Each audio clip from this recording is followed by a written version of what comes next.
tired of being miserable? Maybe this is the place for you.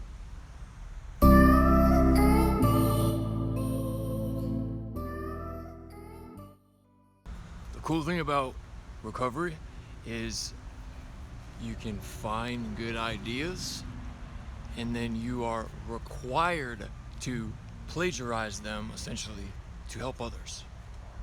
The combination of all the most effective mind tips and tricks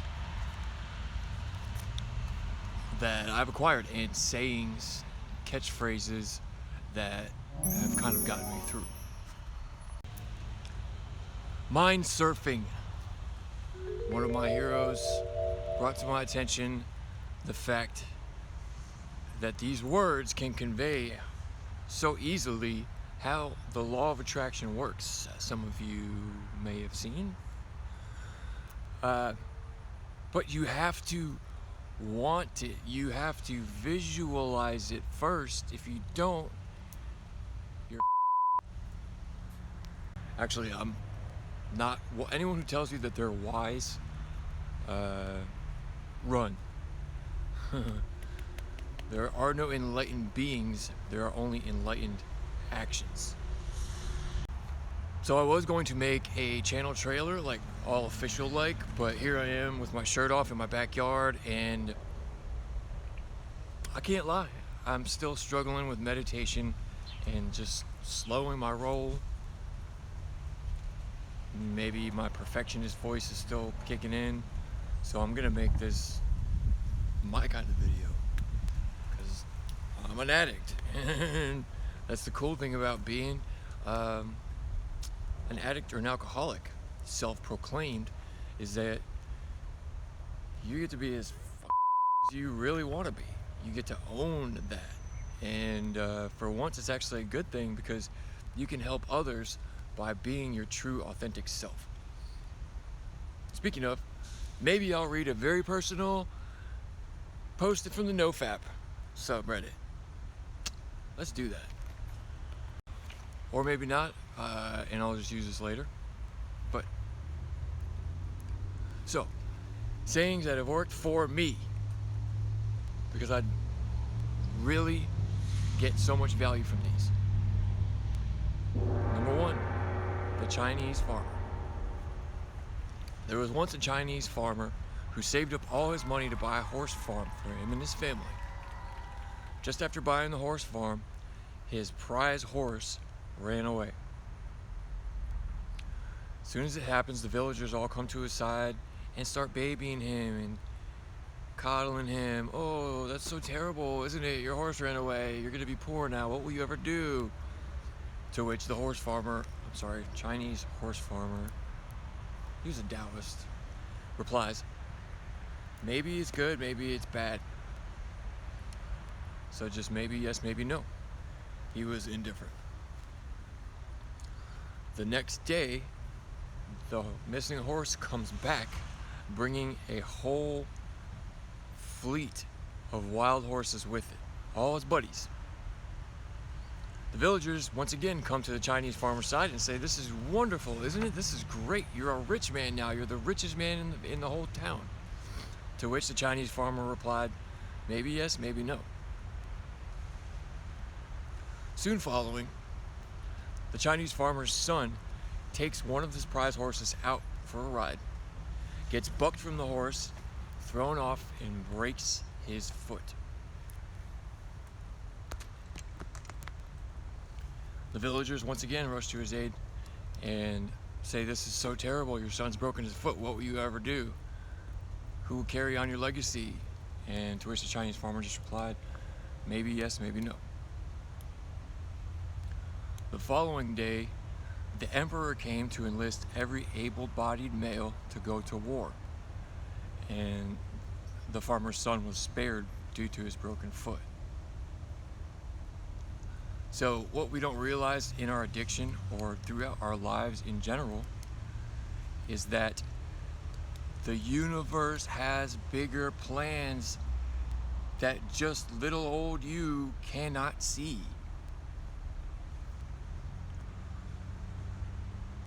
So the sooner we can move from this addiction to pleasure and aversion to what we think is displeasure, the sooner we could be in line with the universe's call for us, the sooner we can sort of snap out of that needless suffering.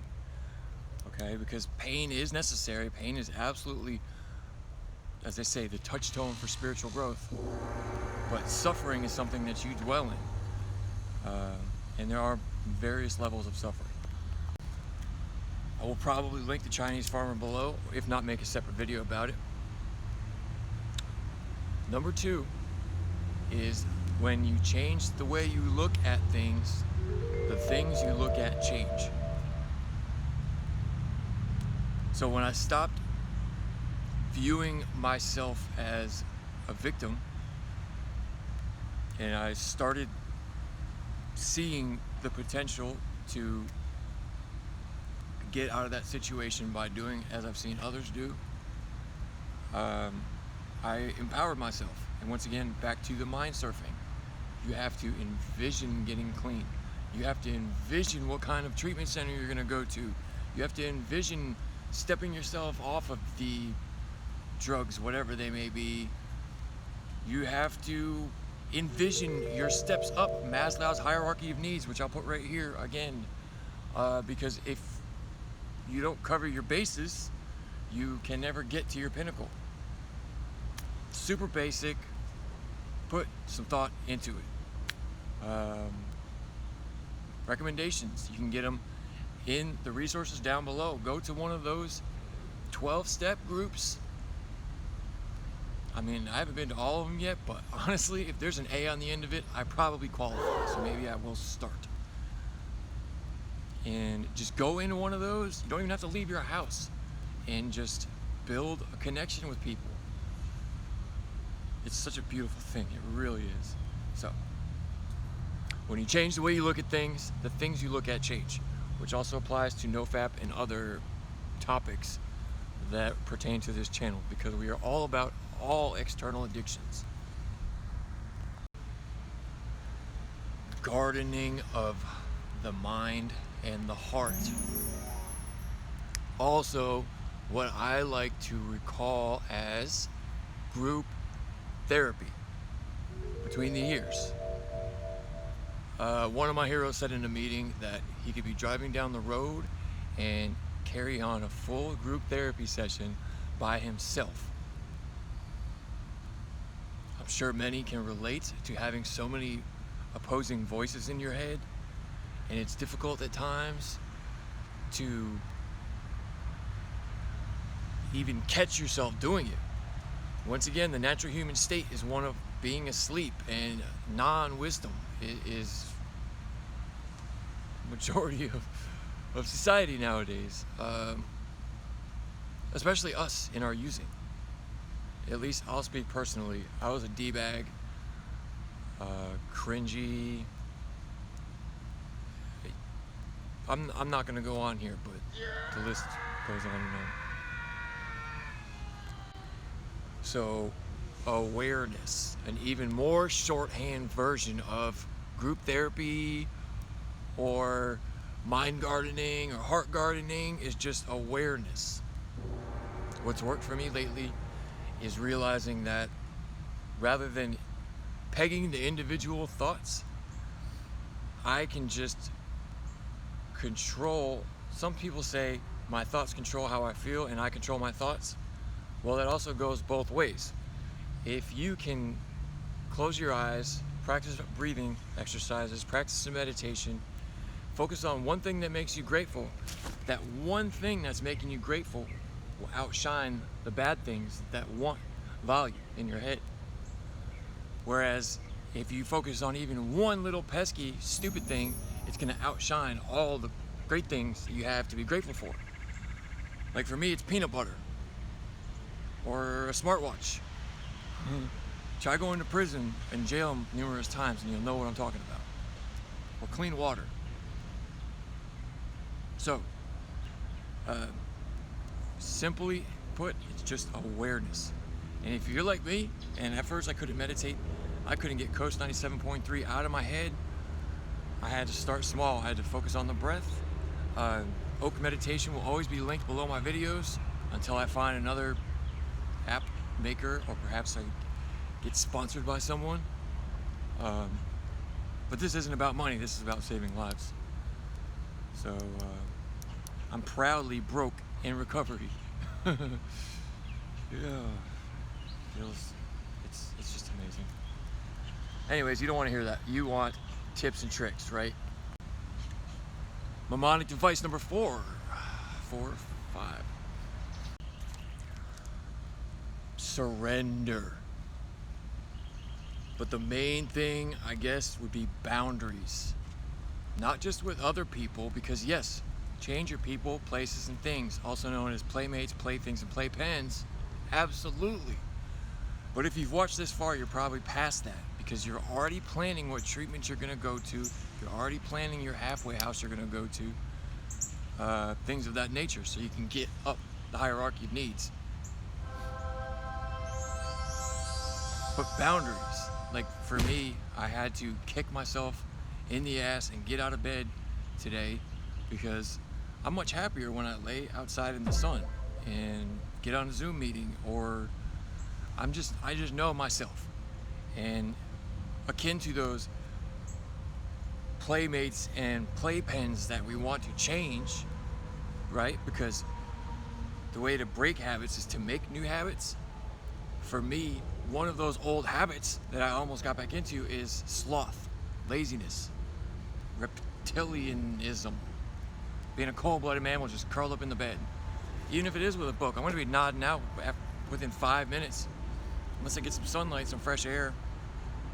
So, I guess we should just sum that up as it takes habits to break habits. Make new habits. This is also known as neuroplasticity, also known as whatever you want to do, the old you that wasn't working, if you see yourself slipping into something that doesn't require effort, you're It goes back to gardening of the mind. We'll tie it all together. The same neural pathways in your mind that you've walked to water those weeds that are suffocating all the beautiful wildlife that you want in your spiritual garden, those same pathways are the easiest to walk. They're the most well trodden down. The pathways to the rose bushes that need tender loving care are probably not so easily walked. You might need to do some weeding to even get to where the roses are. So being, once again, awareness, being mindful of where your mind is going. It's like a ski slope. The same neural pathways that you're used to, which is, oh, I feel sad, let's go for sugar. Oh, I feel sad, I want a cigarette. Oh, I feel sad, let me go whack off. Oh, I feel sad, let me whatever. Or whatever emotion that triggers you, your aversion or your addiction. Aversion and addiction, both two things. It's kind of our reptilian brain run rampant. I mean, it's all good and dandy that the reptilian part of our brain keeps us alive, makes us feed and fornicate, because otherwise, yes, the species would die.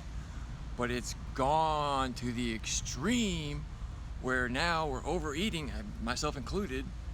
That's why I'm about to go to the gym. New habits. We're overeating and we're over finger blasting or whacking off or pairing up with all these other sick people in early recovery. If you're watching this, you're probably not around like the healthiest, most whole individuals.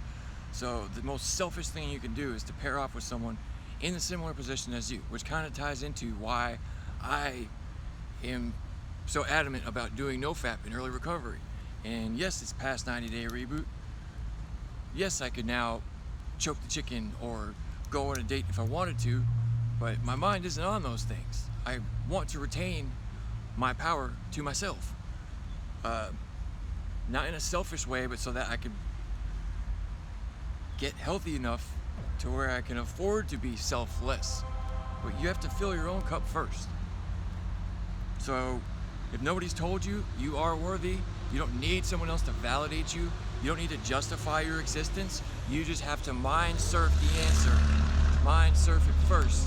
Then once you mind surf it, you set boundaries. Then you stick to those boundaries.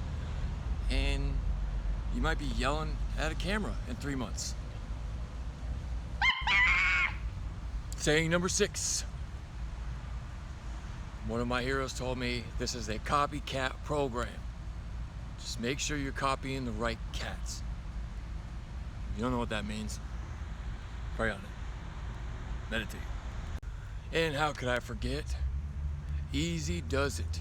This is another one that requires a perception tool above it, because I know personally I could easily say, well, you told me easy does it, so I'm just gonna stay in the recovery house for 4 months and not move, and then by not moving I become like stale water, you know, like where mosquitoes and stuff are born. It's not good. So you need to, easy does it, but just do it. That's what I'll add to that. Easy does it, but just do it. So, what are your tips and tricks, slogans, sayings, anything you found that's helped you and can help others? And please spam the comments below.